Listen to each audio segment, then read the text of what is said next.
Downloading your account data from Spotify is a straightforward process. Follow these steps to access your information easily.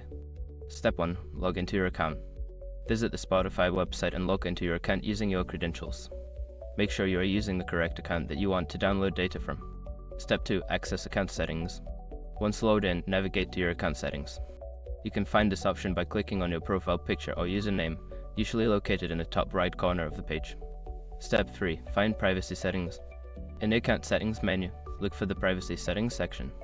This section contains options related to your data and privacy preferences. Step 4. Request your data.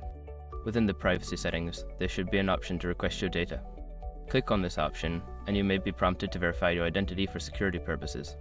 Step 5. Download your data. After your request is processed, you will receive an email from Spotify with a link to download your data.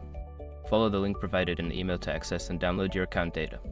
By following these steps, you can successfully download your account data from Spotify. If you have any issues, consider checking Spotify's Help Center for further assistance.